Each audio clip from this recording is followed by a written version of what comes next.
And now, from beyond our dimension, this is the JeffMara podcast. Here's Jeff. My guest is Niara Isley, who discovered 3 months of missing time that occurred while serving in the U.S. Air Force during the 80s. That discovery ultimately led to her finding out that she was part of the secret space program, which we're going to learn about and more. Niara, thanks for joining me and welcome. Thank you very much for having me, Jeff. Happy to be here. Well, we are happy to have you. And let's start with first, how did you discover the missing time? I made friends with a bookstore owner in Las Vegas, Nevada, and this was like about 9 years after I'd gotten out of the Air Force. And we talked about all kinds of things. It's one of those friends where you just talk about everything, you know. And it came up in conversation from time to time that I'd served in the Air Force, but I never talked about it much. And he found that it was odd that I would kind of change the subject when my Air Force time came up.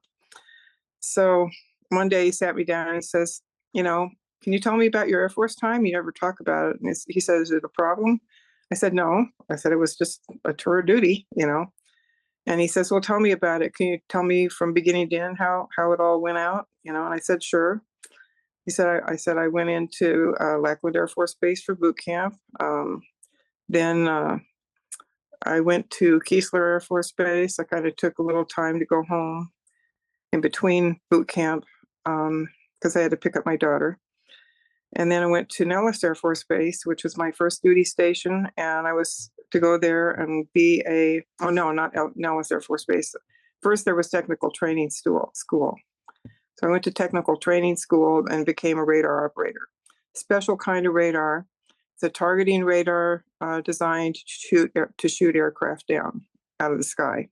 So it's called surface air missile and anti-aircraft artillery radar. And it tracks, it gets coordinates from a big regular radar.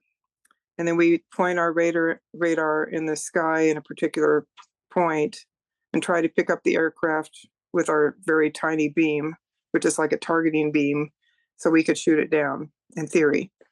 What we did was train pilots to fly against radar. We would acquire them with our radar, and if they couldn't break our radar lock in 3 to 5 minutes, it was considered a kill. And then they had to land their plane and be out of the game. So that was my job. So I went from technical training school to Nellis Air Force Base in Southern Nevada. And I worked and this is what I'm telling my friend. And I said, then I worked at Tonopah Electronic Warfare Range. And then I stopped and I looked at him and I said, I don't remember anything about working at Tonopah. And I know I worked there for at least 3 months. I was really scared. Had a wave of nausea come over me just at the realization. And I was scared, that I couldn't remember that chunk of my life. At that point, did you just think you had a medical issue? You weren't thinking secret space program? No, I think I thought something happened to me and I'm not remembering it. And it was just so unusual because I have a pretty good memory,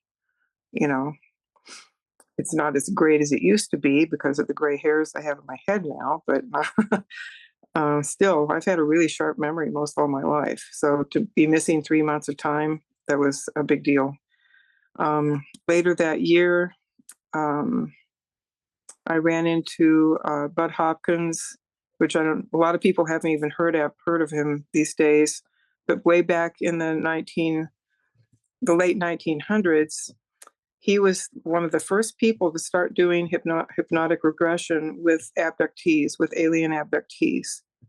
And he was very good at it. He worked with all kinds of people. And because of the aspersions that were cast on hypnosis techniques, he sometimes would try to lead people away from what they were reporting under hypnosis, just to be sure that they were getting an accurate read on what they had experienced. He kind of did that with me too. But I did meet up with him at the Whole Life Expo in Las Vegas, Nevada in the fall of 1994, when I discovered that I had the missing time from 1980.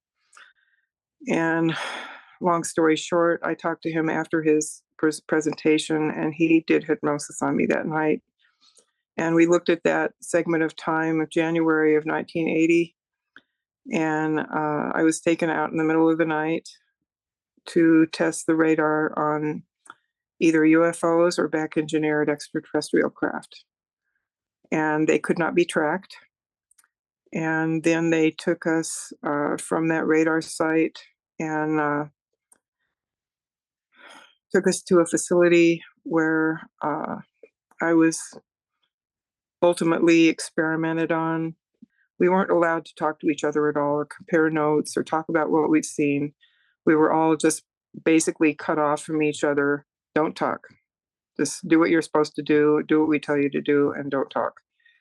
So I got to, they took us from the radar site to a facility in the middle of the Nevada desert, which I assumed was Area 51. And we went into a medical type of facility and sat down in a waiting room. And one by one, they called people into this little side room, like an examining room. And I went in there when my name was called. And I was told to lay down on a stainless steel examining table, which I did. There was an armed guard in the room with me to make sure I didn't bolt and run, I'm pretty sure, because I was terrified. And see, that's the thing. The things that I saw had to have been classified way over top secret, and I only had a secret security clearance at that time. So that's one of the reasons why I was really scared. So finally, a guy came through the door while I was waiting on that examining table. And he said, "Stay calm," in a deadpan monotone voice, and walked past the security guard at the foot of the table, up the right side of the table. And when he got up beside the right side of my head, he injected me with something in the neck. He had kind of a hypodermic in the sleeve of his lab coat, kind of hidden. So when he got up on this side of me, he injected me in the side of the neck, and the chemical went in, and I think went straight to the brain. I mean, I was immediately in shock. And at that point, I came out of the hypnosis with Bud Hopkins. And I sat straight up, and I looked at him, and I said, "Little gray aliens I was ready for. I was not ready for human beings doing this kind of stuff to me. This is like really terrifying." And I said, "Have you ever heard of anything else like this from anybody else?" And he said, "Yes, I have." He said, "But I don't write about it because I want the government to stay out of my business." And so that was the beginning of my personal quest to find out what the heck happened to me out there, more details. And I had another hypnosis session in 2003. And I got a lot more details out of that. It really put me into shock for a while. It really put me into shock. Very difficult things happened, very traumatic things happened. And if people are interested in those things, you could watch the movie, or not movie, it's the documentary on Amazon called Above Majestic, where I talk about those experiences in detail. And but I was severely traumatized. Part of that was the experimental chemical. And other things that happened to me out there were being put on, again, either an extraterrestrial craft or a back engineered craft, and was taken to the moon. And there I worked at hard labor during the day, and at night I wasn't allowed to sleep. And how did they get away with this? Well, we worked a rotation at the range where 1 week me and a whole crew of people would be up working at the range doing the radar work and training pilots to fly against radar. And at the same week, so the other crew would be down in Las Vegas working on the base, and we would rotate back and forth. So I was a week up range and a week down range, and a week up range and a week down range. So that week that I spent on the moon, the people that I would have been working with at up range were told that I had gotten ill and was sent back to Las Vegas on one of the buses. And then the people down in Las Vegas or at the base that I would have seen down there just thought, well, she's up at the range doing her thing. So it was they managed to keep it from everybody, and it was a horrible experience. And I think it happened at least a few times, 2, 3, maybe 4 times during the whole time I was there. What type of labor were you doing on the moon? Moving crates and boxes and things like that. And there was one time where I was out helping work some equipment. There was excavation equipment, and it was interesting equipment because it worked on electromagnetic principles, where they had these 2 big, huge metal plates, and they would vibrate them down into the lunar soil. And then you turn on, what do you want to do? You turn on the electromagnetic properties, and the plates would each be generating a like pole. Either they'd both be generating a north pole charge or a south pole charge, and then that would repel these 2 plates apart. And while they would push apart, they were excavating a whole flat surface on the lunar surface that could then be have anything built on it that they wanted to build. So that was one thing that I did there that was different than, stacking boxes and doing other kinds of labor. Do you recall the craft that took you back and forth to the moon? Yeah, somewhat. Yeah, it was saucer shaped. You entered it from underneath. There was kind of like a step ladder stair to go up from the bottom into the craft. The interior of the craft, of course, it was circular. There was a big beam in the center of it. There were chairs in the craft that were reserved for more important people than me and the other people that went up there with me.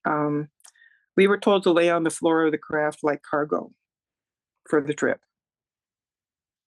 And how long would it take to get there? That's a good question. I'm not really sure, but it didn't take that long. My guess, to travel in one of those craft is very disorienting. And I think it took somewhere around 20 minutes. Maybe a little more, maybe a little less, but it was not that long of a trip. Were gray aliens in charge of the piloting the ship? There appeared to be a reptilian piloting the ship. And I didn't see too much of him. He was behind the center beam, and he stepped out from behind the beam and kind of looked around, and I saw this thing, and it was like all the breath just squeezed out of my lungs, and I could barely breathe because it was just terrifying to look at this thing. It was really a frightening being. Was that the only ET on board, or were there gray aliens as well? That's the only ET that I saw on board. Other people got on for the trip, but they were sitting in the chairs, so I guess they were more important than me. And then getting there, when we disembarked, we were told to walk straight ahead to the building in front of us. We weren't to look right or left or anything else like that again. And the thing that was strange to me was I got off the craft and I could breathe. I wasn't wearing any breathing apparatus, so I could breathe. And so I didn't turn my head to notice anybody, but I did kind of look up with my eyes to see if there was a dome overhead where we had breathable air in there, or I couldn't really tell. I just had to walk straight ahead towards that building. They did give us a suit of clothes to wear to make that trip. And it was an interesting suit of clothes. And it was like a shapeless silver garment. And it had boots and gloves. So I had to take everything off, that I was wearing to put this thing on. And once it was on, it formed itself to my body. It's not like, it was like a one size fits all, and it would fit anybody pretty much, maybe within reason, maybe not a huge, morbidly obese person would fit in it, but it just kind of vacuumed itself onto my body. It was very form-fitting. Put the boots on. It was similar with those. And the gloves I carried on with me. I didn't put the gloves on, but that's the attire that I wore for the trip. Was it comfortable? It was very comfortable, yeah. Mm-hmm. Do you think that you were in some kind of domed structure, or there is an atmosphere on the moon that's breathable? Well, there's kind of two facets to that question. I think there's domes or climate controlled and atmosphere controlled buildings. I didn't have trouble breathing when I was there, but I do think that they have tried to create an atmosphere in that area on the moon.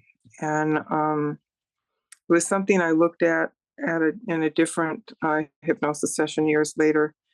When I said, ask me if there's air on the moon. And if there is, how did it get there? And the answer that came to that question was not actually an answer. It was more of a visual. What I got when the question was asked was I was shown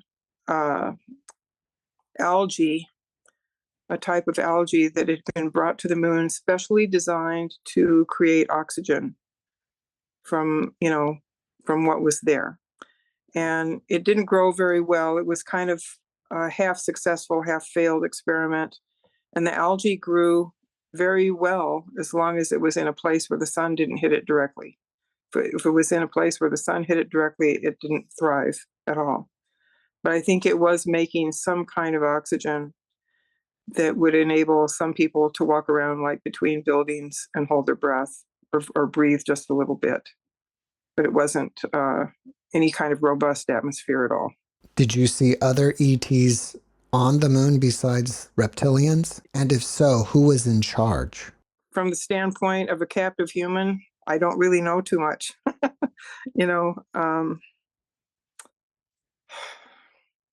So I did see a tall, slender ET on the moon in a different hypnosis session. And that was a session years and years later with Mary Rodwell. I don't know if you've heard of her. Yes, I've had her as a guest. Oh, you have? Wonderful. Mm-hmm. She did a session on me because I had so many bad memories come up. She says, let's do a session and see what else we can come up with to kind of balance you out, because I suspect you've had some interesting extraterrestrial experiences. So we looked, and that's when I found out I was a Lyran starseed, and kind of took on the mission of being on Earth as a Lyran incarnated as human.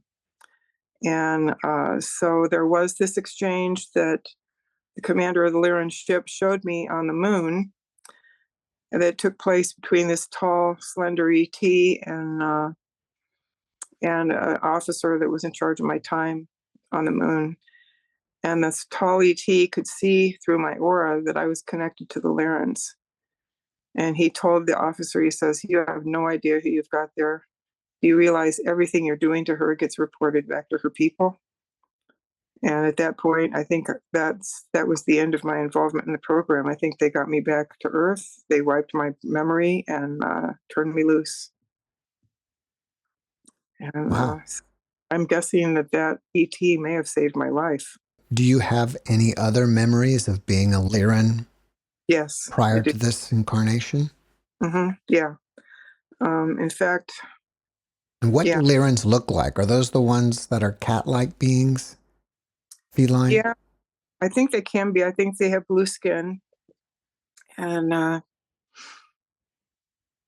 some people have told me that they're cat-like with tails and everything. I don't recall having a tail, but it might have been so normal to me when I was thinking back to being Lyran. It just didn't occur to me. But I did have Lyran memories, and a lot of these memories came back, and they were not from hypnosis. And they were really beautiful memories. And can you share one? Yeah, I could share a little bit. I was born to two parents, And instead of being gestated inside my mother's body, it was like a different dimensional space. And my parents sat down together and they wanted to have a child. And so between the two of them, they actually made this membrane, and it had some of each one of my parents was in that, like creative, sperm and egg somehow was in there. And it was all done by thought and telekinesis. And I grew in this little membrane between the two of them, and they poured love into me through the whole process. And they were kind of laughing back and forth, and one would add this quality, and the other one would say, "Oh, you should put this quality in. I love that quality about you." And they were just kind of creating me. So I grew in this little membrane. I grew faster than 9 months. It was a very, like maybe a day or half a day. And then I was born from out of that membrane, and they cared for me, and we were telepathic. I really don't recall us having names per se. We had energy signatures, and you would know, like if I was sitting in a room and had my eyes closed and my father entered the room, I would know it was my father because of his energy signature. And I'd open my eyes and it would be him. And so that's how we knew each other. And it makes me think of like the Native American way of naming children or naming babies by their energy or by their spirit animal or something like that. It's kind of similar, And so I lived and grew up on Lyra with my parents, and my uncle was. I had an uncle that was a very important part of my upbringing and my learning process. And then reptilian beings came to our planet, and they asked our elders if they could mine a certain area of the planet because they really were in need of a mineral that our planet had. So we were suspicious of them, especially the elders were suspicious of them because they couldn't read them. They were a blank wall, and we could read each other perfectly, but we could not see these people or what they were really all about. So we said, okay, you can mine this area. And this is the only area that you are to mine because our planet was part of us. We were as much a part. You remember the movie Avatar? Yeah. It was like that. Yeah, it was like that. We were a part of our environment, and our environment was part of us. So we only wanted to allow the mining in one area. And I had these memories come back way, way long, many, many, many years predating that movie. So when I saw that movie, it was intense. I wonder if he got the ideas for that movie from people like you. I have to wonder that myself, or maybe he has his own experiences. So anyway, they came and they were monitored. Find out that they're starting to mine outside the area, and the elders confronted them, and several of the elders were killed in that confrontation. And the ones that got back to our settlement said that we were going to have to evacuate the planet because these people were going to take over. Obviously, they were going to take over, and unlike in Avatar, I don't recall my people being warlike at all because they never had to be. They never had to be warlike. They never had to even think in those terms. So we just left. We got into ships. We had ships that we had built, and we got onto the ships and we left. And some of the ships went to the Pleiades. Some of them came to Earth. And it's kind of emotional for me to talk about. I was on one of the ships that came to Earth. My uncle and my parents stayed behind with a lot of other Lyrans to cover our escape, our evacuation. So I never saw them again, except they have been with me in spirit. They've been with me in spirit in this lifetime. And so we kind of set up our civilization here on the Lemurian continent, and we lived in our same bodies for a long time. Like, I was probably between 70 and 100 years old, as we understand time on Earth, when I came to Earth from Lyra. But at that age, I was considered a teenager, you know. And so I came here, and we worked with the local life forms here on Earth to, to engineer beings more like ourselves, bipedal humanoids, and we successfully did that. And when we did that, when we did that, some of us chose to let go of our long-lived bodies and incarnate into the new human beings that we were engineering. We created them out of love. We did not have any other agenda other than to help propagate a species similar to ourselves here on the new planet. But we carried all the memory of what had happened to us on Lyra. And a lot of people became worried about what happened on Lyra might come to Earth, and they felt like they had to make defensive capabilities and build weapons and things like that. And that went against our whole philosophy. Our whole Lyran philosophy wasn't something that we wanted. So it created a schism. And a group went to the Atlantean continent and created the civilization of Atlantis. And they made all kinds of technology, and they made weapons and everything else like that. And it's very easy to slip over from making weapons for defensive capabilities and then somehow start justifying in yourself that maybe you should go on the offensive with these weapons to, as a protection, And so things kind of went awry. And in my book, I have little sections of my book are called interacts. And I go into my Lyran memories and the exodus from Lyra, and then coming to Earth and creating our civilization in Lemuria, and then creating the Atlantean civilization. At least little snippets of my past life memories are in there. And I remember as Atlantis started going wrong, one of the things I wrote in there about my Lyran time was whether a statecraft became a tool of religion or whether religion became a tool of statecraft, it was hard to tell, because the spirituality and the state were so intertwined, and not in a good way. In the beginning, it was all really good, but later on, it went wrong. And Atlantis went very wrong, as you could read from Edgar Casey's books.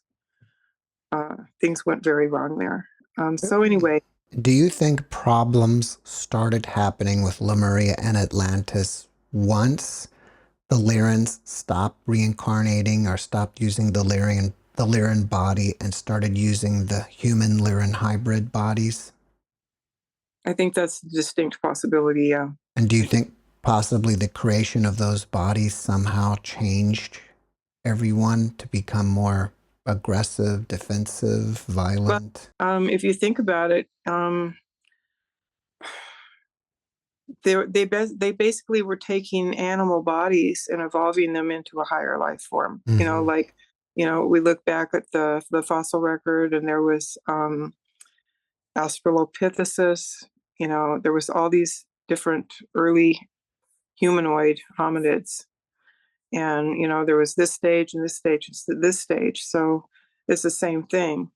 Even in Atlantis, they did a lot of genetic experimentation and blended human and animal, and the result of that was that you had someone who had the mental capability and subtlety of a human mind with the animal passions and appetites of an animal, We had the centaurs, we had the satyrs, we had the minotaurs. I think all those were real, and I think they were created in Atlantis by blending human and animal. And so it's kind of the same thing when you go back to the Lyran civilization, taking very early primates and then engineering them into something more like themselves. They probably carried that the primate mindset into the new form. Did ultimately Lemuria and Atlantis destroy each other, and that's why they're gone? I'm not so sure about Lemuria. Atlantis definitely did. One of the things that I've come to believe and still believe today is that when a civilization on the surface of this planet becomes so evil and so twisted, nature herself will step up and wipe that civilization out, and maybe and hopefully enough survive to start over again. But I think that's one of the reasons why so many people that I've known, maybe you too, have had spontaneous recall of Atlantean lifetimes. I think that that's happening here because memory is associative. And we're living very much in some of the same conditions that were happening back at Atlantis when it went wrong. And the more evil it became, the more weight it assumed. Evil is weight, it's a heavy thing. And so the people that are incarnated now that were in Atlantis, it's our responsibility to clean things up and make things go better, so that we avoid the destruction that Atlantis suffered. And I hope we're in the process of that cleaning up now. I hope it with all my heart, because nature will. Late. Yeah, before it's too late. But I think things are good. I think we're going in a new good direction right now, and we're cleaning up the mess. And it's a hell of a mess to clean up. It's global. It's ugly, and there's genetic experimentation, just like there was in Atlantis, and other things. It's clean. It's in the process of being cleaned. I believe a lot of people think the Anunnaki are the ones responsible for changing us and manipulating the primate genes into what we are today. But it sounds like to me what you're saying, it's the Lyrans. Well, yeah, I think it was earlier than the Anunnaki. I think the Anunnaki may have come later, and I could be wrong. I could be not remembering. I don't want to say that I'm absolutely right and true about this. This is just my past life impressions and the memories that I've had, and trying to put them together. But I think there's a lot of validity to my memories. But I think that what happened is that, we created our civilization, we worked on creating humanoids, and then the Anunnaki came later on and intervened. Even Alex Collier would say that humans are made from 22 different extraterrestrial species, and we're considered genetic royalty. And genetics are considered a very valuable commodity to certain races that want to manipulate and control. So Anunnaki probably came here and took over the genetic program and created genes for, created people with different, motivations and things like that. Remembering a story by Credo Mutua that was told to David Icke. I watched that whole video. It was 8 hours. It was fascinating. But they had a very long conversation about the Anunnaki and how they came and manipulated humanity, actually split them into male and female, I think. It doesn't run quite along with my memories, because I think we were male and female back when we came. But they split people and they've turned them into a slave race. And some of the Anunnaki really treated us like slaves, and then others, some of them got fond of us and tried to help us out, and they married with their creations and created, for lack of a better term, the Titans, like from Greek mythology. I mean, there's a lot to mythology. If you read it with new look, with new eyes, there's an incredible stories being told in mythology and the Old Testament books of the Bible. Now, since you were a Lyran prior to this incarnation, are there Lyrans living around the Earth somewhere on a mothership that still take the Lyran form? Yes. Mm-hmm. Would they be on a ship, or you think like on the moon or another local planet? I think they're mainly on their ship. I think they like to keep to themselves mostly. I think they are part of a galactic federation of worlds.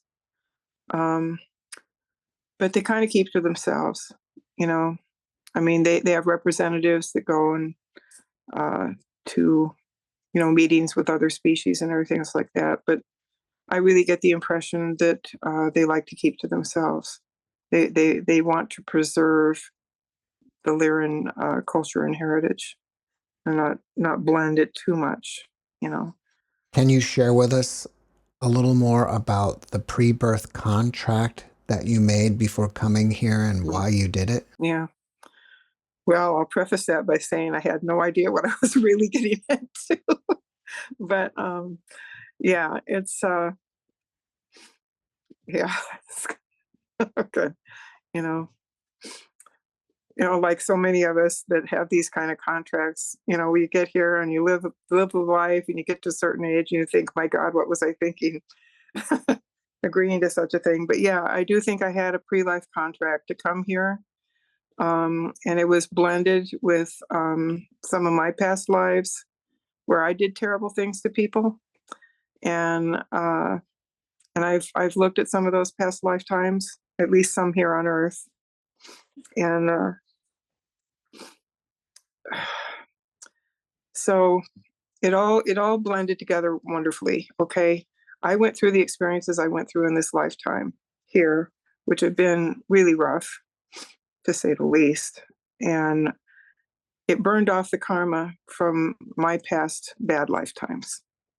And it put me in a position of being able to help my Lyran people understand what it is like to be an Earth human. And it helped them to understand Earth humanity more, because they don't have too good of a grasp from their cultural perspective of what it is to live down here and become indoctrinated into the system. Okay, on Earth here, we get indoctrinated immediately as soon as we're born. We get the girl programming or the little boy programming. Then we get religious upbringing. Then we get television and school and the way things are taught in school, which often is skewed one way or another. And that's been a real problem in recent decades.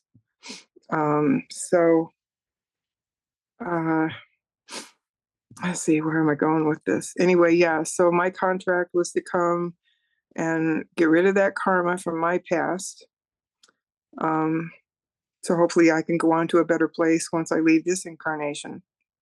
And also to be like an operative here. So when I got pulled into the secret space program with people that didn't realize I was Lyran in a human body, all these things were done, and they shouldn't have been done to me, but I guess it happened for a reason, because then I would travel. Here's what I remember from Mary Rodwell's hypnosis. I'd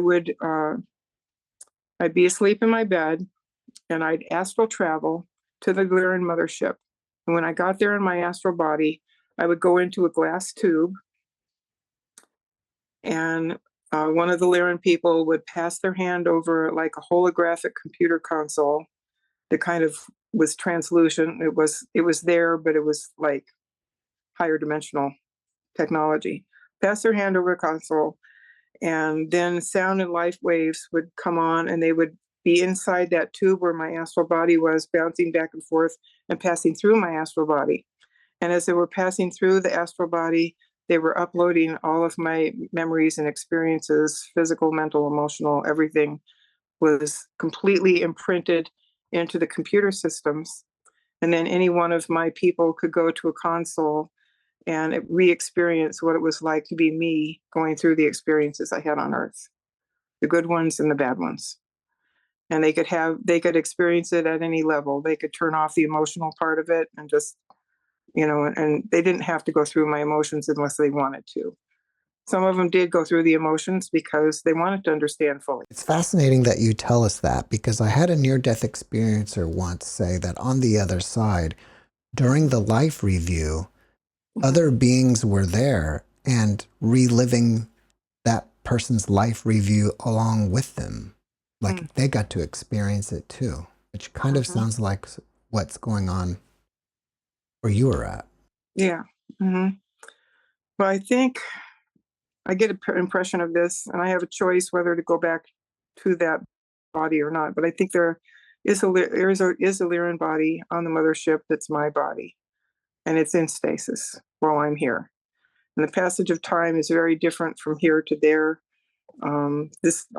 Here I am living a whole lifetime, and I'm, past 50 now, past 60, getting older and everything else like that. But if I was to drop this body now and leave and go back to the body on the Lyran mothership and came back into that body, it would just seem like I'd been gone for maybe a long business trip of maybe several months to a year. The sense of time passing there would be very different from here. But I also have a choice to go on, which I'm kind of leaning towards. I also have a choice to not go back to my Lyran body and just to explore higher realms. And I'm kind of attracted to that, to be honest, because I don't know if I want to come back to Earth unless it's on my terms. And do you know Chris O'Connor, who's also a near-death experiencer as well as someone who I believe has been in the secret space program?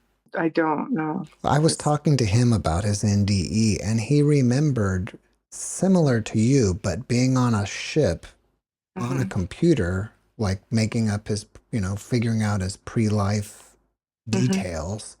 And then entering this body, he was just like standing on a platform on a ship and just kind of leaned into it. And then he was here. And from what I remember, for him, being here would only be like a few seconds of the time on his ship. Yeah, so it's kind of similar in a way. Well, it's like the secret space program. I'm not sure what kind of time regression technology they have. They can reverse the aging process. And they use that to take someone out of their life here for 20 years, say 20 years or however many years they take them. They have them work and live in an alien environment such as Mars.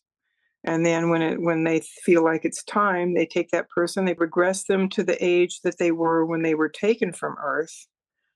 And then they use time travel in some aspect to put that person back into their life just before they were originally taken.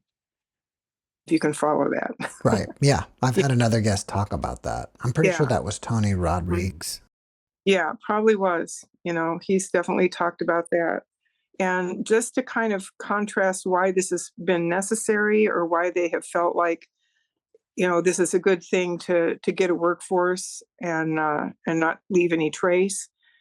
When the Roswell crash happened in 1947, it's estimated that 600 people were killed to keep that secret. And it raised lots of questions, and it left lots of people wondering.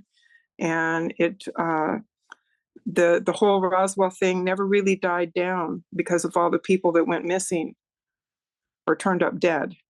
Okay, so if they want a workforce to use off-world for whatever reasons, this is a perfect way to do it. Take somebody out of their life, send them to a place, Mars or someplace else in the solar system for 20 years, work them, then return them to the state that they were when they were taken, and then put them back in their life just before they were taken. That way there's no missing time,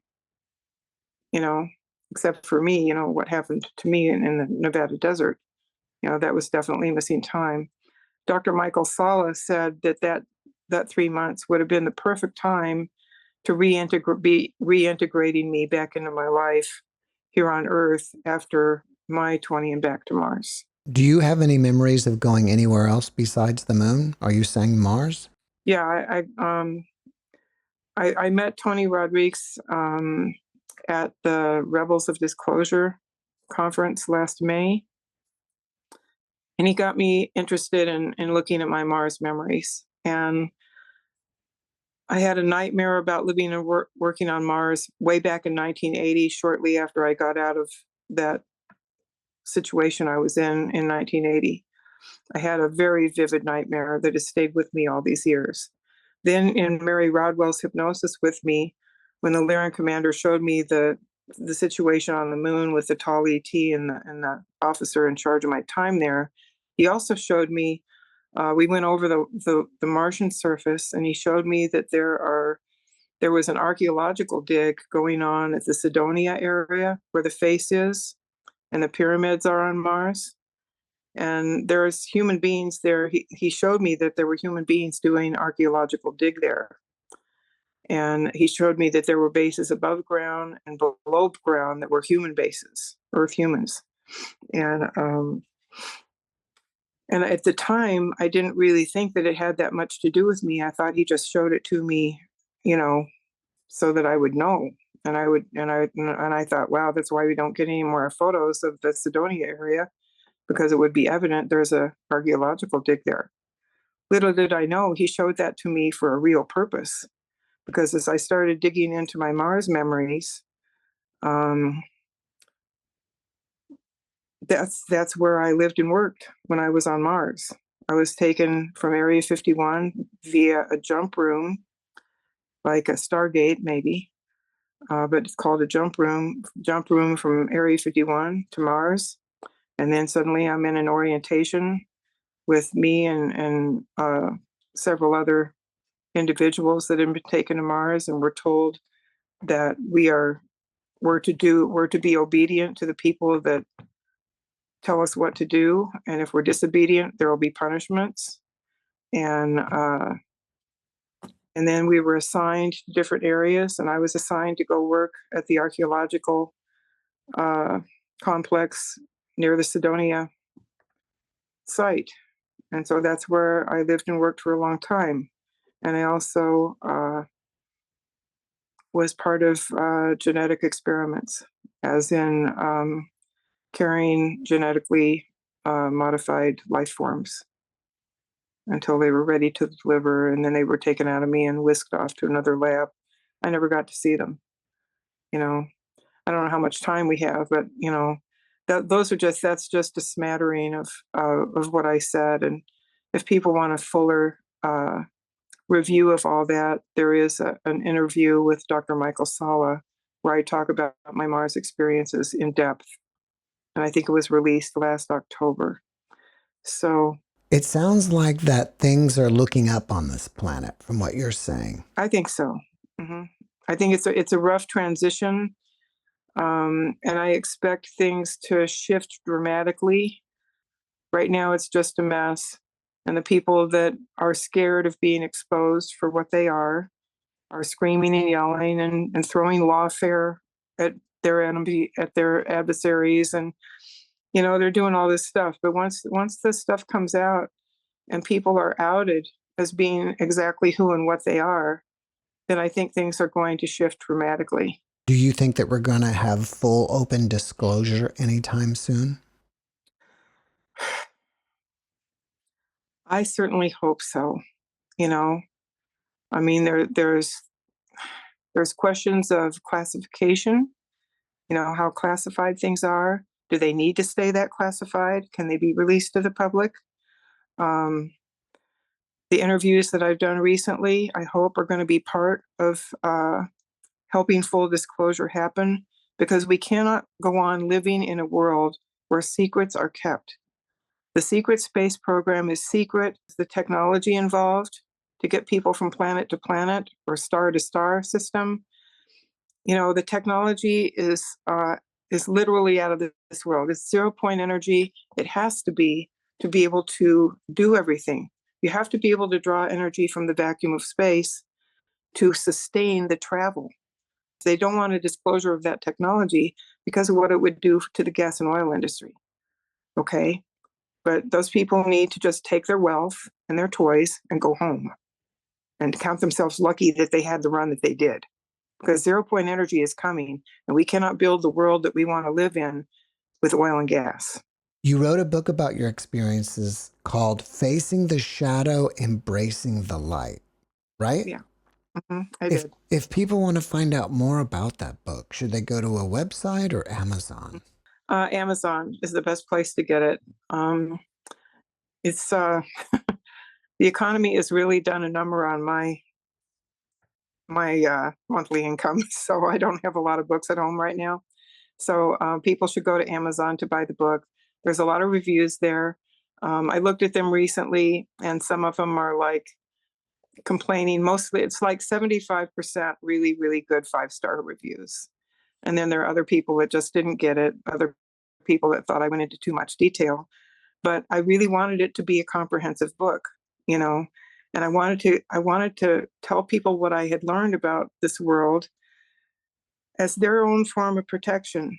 If people know that genetically modified foods are not good for them, they can avoid them. If they know that chemtrails are being sprayed, they can take precautions. Everything that I put in that book was because I love people and I want them to have the information to protect themselves. And unfortunately, there's none of the Mars stuff in there, except I think I did put my dream of living and working on Mars and going to a lab that I shouldn't have gone to and things that happened to me. But there's nothing in there about Mars yet. I hope to be able to produce a book about Mars, but recalling the memories is it's an intensive process. And because of headaches that wreck my sleep year after year, I was doing pretty good for a while and getting Mars memories back regularly. And then suddenly the headache thing happened and everything kind of crashed. And I've been trying to get my energy back. Long-term sleep deprivation is like recovering from a long illness. And that's the process I'm in right now. And it could be by design. It could have been programmed into me. I don't know. All I know is it could be my own emotions, all my own emotions of rage and anger about what's been done to me that are lodged in the unconscious, causing body tension and pain and headaches. It could be that. That's kind of what I've come to accept it as. So I'm trying to process the emotions, but I really need my memories back so that I can know what happened to me and process it more successfully. So I'm really in a process right now. Anyway, I hope to be able to put out a book about Mars. But if you want to know about what I've had to say about Mars, go to the interview with Dr. Michael Sala, where I talk extensively about the memories that I do have. And then I also did an interview recently with Rebecca Rose, and she and I talked about my Mars memories as well. But those are two good sources to find out what I have to say about Mars. After watching this podcast, people may want to reach out to you and ask you questions. Are you open to that? I'm open to it. The problem is I'm so maxed out with all the things I have to do online that it's really hard to get to emails, especially when they come in waves. It's really hard.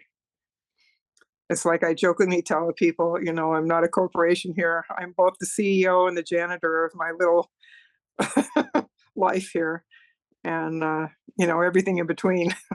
Can people go to a website and read more about you? My websites aren't updated again because of my exhaustion issues. My websites aren't really updated, but I do have a free PDF copy at my website, facingtheshadowembracingthelight.com. And I put the free PDF up there for people that can't afford the book. If you want to support me with some royalties, please buy the book. I would be very grateful. But if you can't afford to buy the book, please go to the website and get the PDF. And you might want to have both, because the nice thing about having the book is you don't have to be online to read it. You can sit down in an easy chair with a cup of tea and read it. The nice thing about having the PDF alongside the book is once you read the book, if you want to look up something, it's very easy to put keywords into a PDF online and find the part of the book you're looking for. So it's good to have both. But again, I really appreciate the people that can support me by buying the book, and the people that can't, I am happy for you to have the PDF.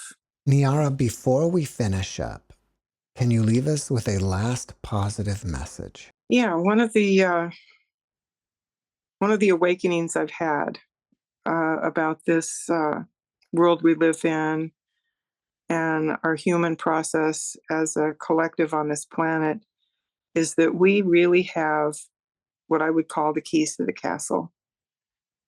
Indoctrination, narratives, propaganda has been used to program the human collective consciousness for eons. And it's gotten even more powerful with all the electronic means that we've had in the last several decades.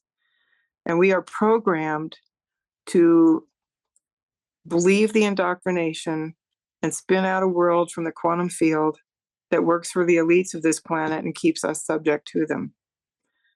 But the real truth of the matter is we're the creators. We just had our consciousness farmed and managed and controlled to spin out a version of reality from the quantum field that they want us to spin out.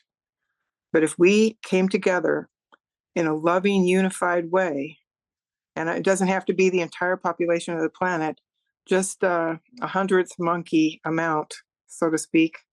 If we came together in a loving way and envisioned the world that we want to live in, that we want to bring up our children in, and we used our consciousness to create that, it would be out of their hands. It would be out of their hands. It's really in our hands.